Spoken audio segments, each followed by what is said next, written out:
All right, are we back? Are we back, chat?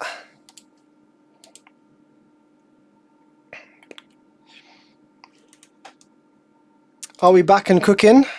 Wait, where's? Oh wait, oh obviously Donnell's gone, isn't he? Because my Discord call is gone. Wait, let me get him back on.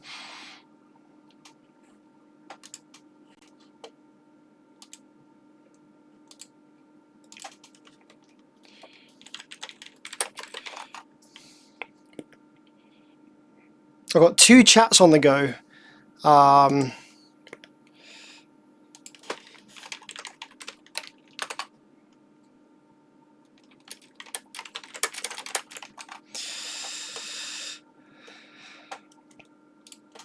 right, let me call Donnell back. Subwoofer.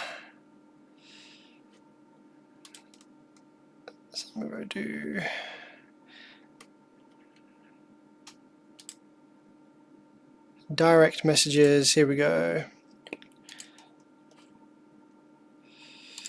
Hello. What's up, big man? All right, let me just set this back up. Pop out. Yeah, no worries, man.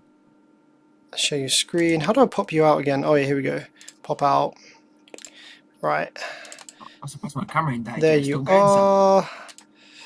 And let me go on to start virtual camera. So now I should be, yeah, there we go. Okay, there we go. So are we fully back up and cooking now?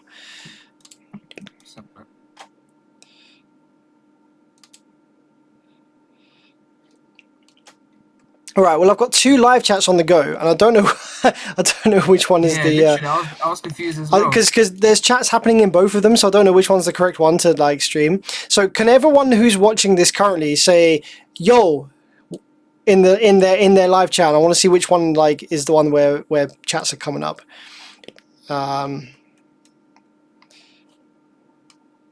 Yeah, no, we're in the wrong one. Okay, yeah, we've got the wrong one. Okay, I've got to switch to the correct one now. So yeah, sorry about that, guys. I did get a blue screen, but I've actually got a full new motherboard since my last live stream. So this is basically a new PC. But the blue screen was it was a one I haven't seen before. Clock Watchdog Timeout. Clock Watchdog Timeout. What does that mean? I haven't got time to Google that right now. But if anyone knows what Clock Watchdog Timeout is related to for a blue screen, let me know. Yeah, but yeah, it cut out while I was talking about the Sundown sub. Yeah, like I was saying, I saw a Sundown X8 prototype a couple of years ago, and it looks pretty amazing. But I haven't seen a recent one, if that's what you're referring to. Did you unplug your landline phone? Yeah, it must have been my mum picks up the phone or something like.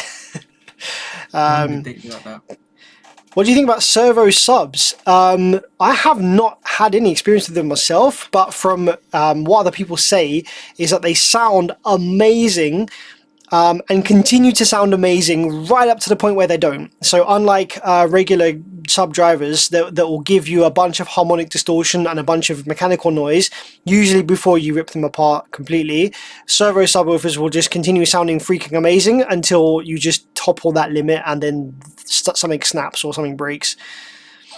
Common for unstable overclocks. That would make sense. I am overclocked actually. Pretty. Yeah, I have I'm at 4.5 gigahertz on a what have I got in here? 4690, so i5 4690K, and I've got, I think my V core's at 1.23 volts, and it's stable in like Cinebench and rendering videos and stuff, and it's been streaming, to be fair, for a couple of hours already. So I must just need a touch more V core. Maybe I'll bump it up to 2.25 and it should be right. Turn off XMP, my bro. This hardware is older than XMP. The XMP does not exist. This is DDR3 and some old ass RAM that doesn't have XMP. I don't think gets the job done though. I don't think XMP was that a thing for DDR3 or was that only DDR4? I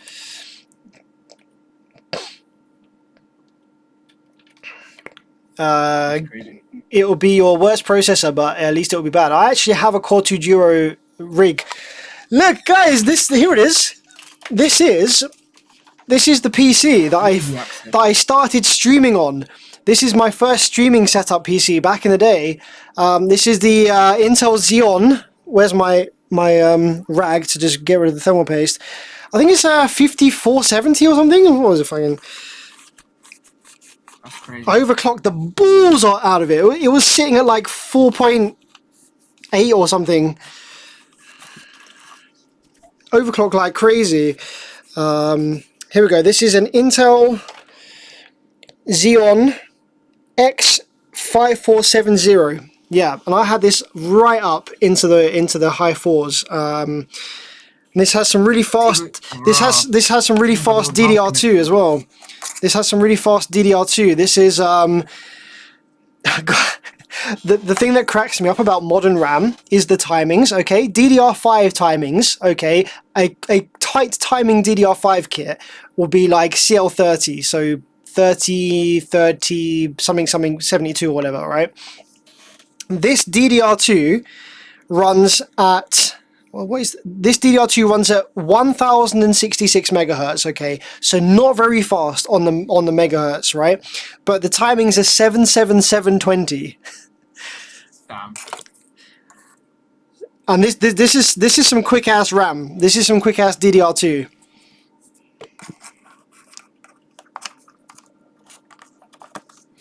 I remember when mouses used to have that connector. That's crazy. Mouse and keyboard. Was it P2? I can't remember. Huh? Oh, PS2. Yeah. Mouse and keyboard, Yeah, PS2. PS2, Yeah. Do you know what? This is actually still better to use than USB. Really? Yeah. So basically, PS2 connections, these have a direct connection to the processor. So when you make a mouse input or a keyboard input, it halts the CPU doing whatever it was doing and registers a key while you press the key. With USB mouse and keyboard, okay, that's not the case. The way that the USB mouse and keyboard works is the motherboard and the processor is constantly asking the mouse and keyboard, hey, what are you doing? What are you doing? What are you doing? What are you doing? What are you doing? And occasionally the mouse and keyboard will respond, be like, hey, yo, I pressed N. And the processor will be like, all right, cool, N. And then it will say, hey, what are you doing? What are you doing? What are you doing? So there's constantly this cycle on each clock cycle where the processor will probe the mouse and keyboard saying, what are you doing this cycle? And most of the time it's nothing. So that takes up resources, albeit barely any resources. It's absolutely negligible, but it's still more resources than PS2.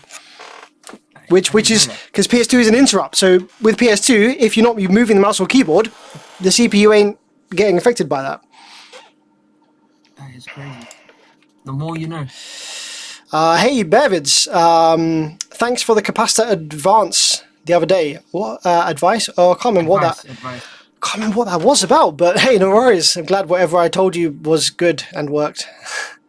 My first ever good PC was a modded Intel Xeon 5420 on a 775 board. That's the same as this one. It's got the little mod. It's got the little the pin mod on the bottom to make it work in a 775. That's really cool. Very similar. I did that. I put tape. I think it was an E6600. Oh really?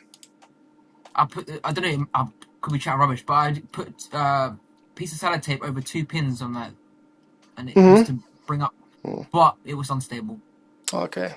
Oh, that sounds like it was unlocking some performance-y limit or something. Yeah. Yeah. I even went down the days of the old set FSB that never worked. Yeah. FSB was always tricky because it raises the clock frequency of like literally the whole freaking all the chips, all the Northbridge, Southbridge, and stuff. On the crystal thing. You have to get the crystal code and grab it, but I couldn't get it to work. It was barely any improvement performance. It's a Latvian video, 1066 DDR2, that's some quick RAM, and the timings are tight as well for how fast that is. I actually would love to get this back up and running. Man, this with a Windows XP install would be freaking blazing. Like for a retro build, like games that only work on XP or something like, man, imagine putting Windows 98 on this. Freaking absolute monster. Top of the line for that. Yeah, like it'd just be ridiculous. Like that whole build, whole build here is monstrous for like older installs. But yeah. Anyway, what was we talking about before we got onto PCs? Can't remember. Their subs, yeah, small subs, good. I still have a soft spot for Elemental Designs just because that was the first proper decent sub that I got. Wasn't Elemental Designs? In the recode on it. Yeah. Was it recode? No, you done. I fixed the tinsel leads, yeah, but yeah. And I've also got one of the earlier EU700s as well, which I really love. And I've also got a 7 kV.2. No, what is it? It's a 9 kV. I've got a 9 kV.2 in the dining room, so it's an 8-inch sub in the dining room. Sounds nice. Imagine it running Linux. That thing would play modern games with a GPU. Man, that would be great. That's a great experiment. Like I don't have a channel for that. Yeah, run Linux on it. I've got a 3080 and I've got a 1080 Ti. Actually, I feel like a 1080 Ti would be a good match for that. I feel like a 3080 would need like better, higher PCI bandwidth, but I feel like a 1080 is about the most that like you could, would make the most sense for that. Utilize the lanes. Yeah, I feel like 3080 would need two higher PCI gen. Do you have both the 7 kV.2 and the EU700? Yes, I absolutely do somewhere. The EU700 is right here. I'll grab it for you. If I can do that without blue screening my PC. Wrapped up in plastic to keep it safe. Let's just zoom out of here.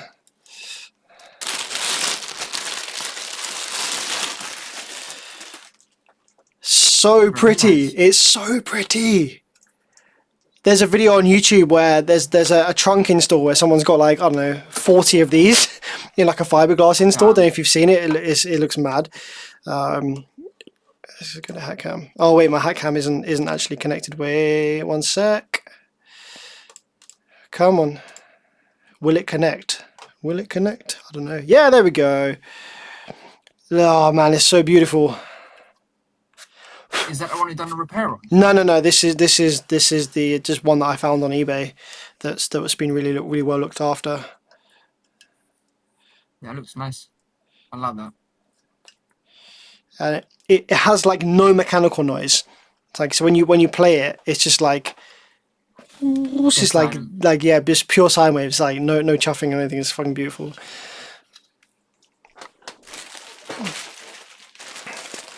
Uh, 1080 Ti is still insane in 2024. I have mine overclocked, 600 plus megahertz, and it runs almost any games, maybe on high or medium graphics.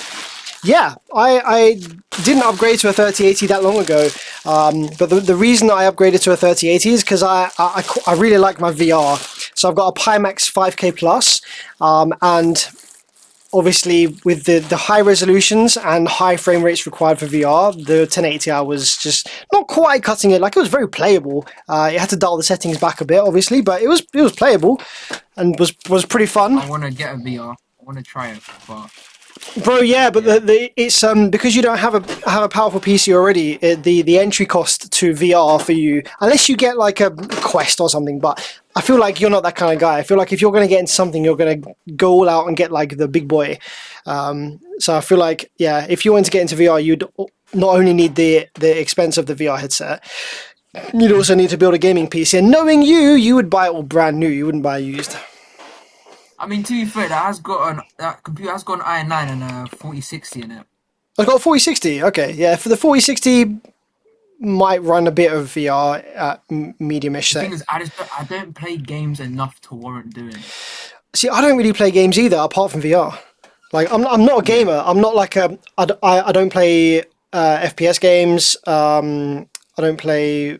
I'm not a gamer. I'm not a typical gamer. Phasmophobia with the guys on the server, that'd be jokes. Yeah, I'm not a typical gamer, but game, no, I don't think so. What's it called? Some horror game. Okay. It's Phasmophobia. I think it's called that. That'd be jokes on VR. But I love jumping into one of my favorite things to do in the evening is jump into a game on VR called Poker Stars, and it's a casino, and you go and play a Texas Hold'em poker, but it's not with real money. And so, but because it's VR, you're sat at a table with six other people from anywhere in the world.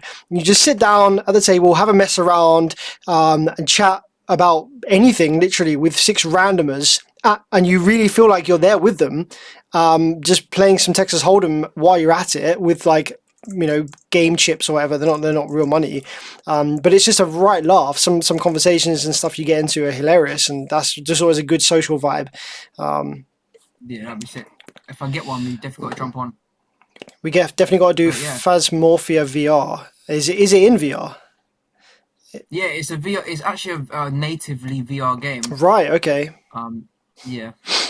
That'd be joke, especially around this time. I might have to grab one. A lot of people are gassing off on it, so it sounds like it might be good. I might have to try it. Yeah. Is there much difference? Yeah, is there much difference between the 7kV and the EU700? Yeah, so the 7kV has slightly more cone area. It's a slightly bigger cone. It's a wider spider. It has the woven tinsel leads, which are actually its downfall because they snap. That's why it's not as good. But the motor's about the same. Different basket, different. Yeah, a lot of it is different. It is quite different. But it's a similar performing kind of sub. But the 7kV.2 definitely is louder than the EU700. But I just prefer the EU700. It's more reliable and just looks nicer and stuff. A bit smaller as well. The EU700 is actually a bit smaller. It's more like a 6, whereas the 7kV.2 is definitely a 6.5. Man, hope you're well. You go on. Are you doing amp repairs today? I was doing some amp repairs today. On the bench, I have the PV powered mixer, which I have repaired, I believe, but I have yet to plug into the mains. So I'm at the point. Don't do that. I'm at the point with this repair where I've got to plug it into the mains and see what happens. But if I do that and there's something wrong, then it might trip my RCD. In which case the stream will disappear. So I don't want to do that just now. But I can put this to one side, and I can just have a quick look at. I've actually got one of the Powerus 10Ks. I haven't done a lot of repairs on Powerus amplifiers because they don't really go wrong. They're freaking awesome. But I do have one here that was really, really abused, and I think it's got a bad output section. So I'll drop that on the bench in a sec. But just want to have a quick look at some of these live chats.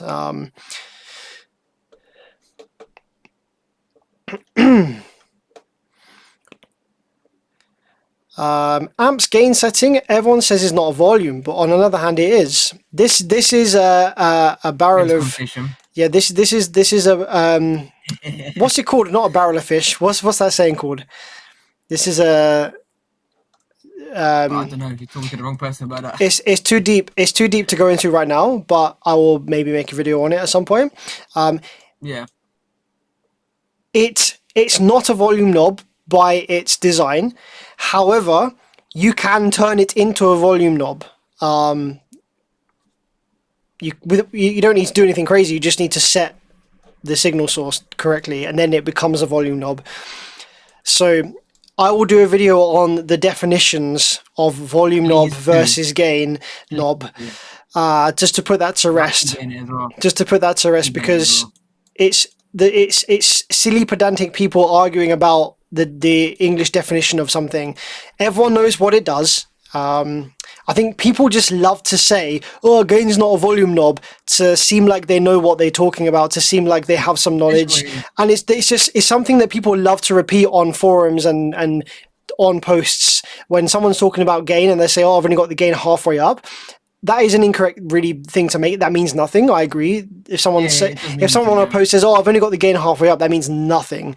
But saying the gain is not a volume knob and not saying anything else is just a completely pointless response and doesn't show that you know anything either. So it's a pointless response to a pointless comment on a post. If someone said it about a car amplifier, yeah, cool. But with PA stuff, it can have many meanings. Yeah, but even on a car amplifier, it can be a volume knob. But we'll get into that I'll make a separate video about that and cover every base and explain. But what happened to that audio pipe 3K clone? Yeah, I have it here. Where is it? It's up here. It's finished. So this is the audio pipe 3K mod, which is finished. It's ready to go. It's I'm hoping it will probably clamp about 7 to 8K, something like that, in its current form. The only thing that I need to do is drill some holes in the heatsink. And as everyone will know, I am not a fabricator. So I do have a good friend down the road who has like a big drilling machine thing, and yeah, we're gonna get it in the heatsink, because the problem is, That's crazy, man. The problem is that the output MOSFETs you see here, these output MOSFETs don't have holes in the back.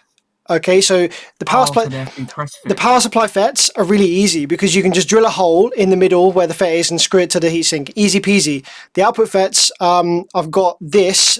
If I just zoom, hang on, I've not got enough hands. Let me just put that down for a sec, and then go to my hat cam. So to get the output FETs clamped to the heatsink, I'm going to need to take a piece of metal like this, bend it, and then clamp, like have it like that, and then screw into the heatsink like that. So yeah, there's just a little bit of fabrication stuff to do to get that in the heatsink properly, but it is complete and working. That is a machine for 7 to 8K. Yeah. It should do 7 to 8K, and obviously it won't be able to do it continuously for a long time because the heatsink's too small.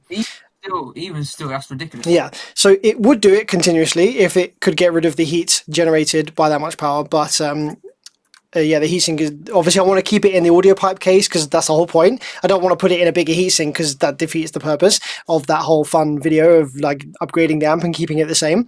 But it has, I'll just go through the mods real quick. So obviously the power supply FETs have been upgraded from TO220 to TO247. Lots of them along here. The MCU, I have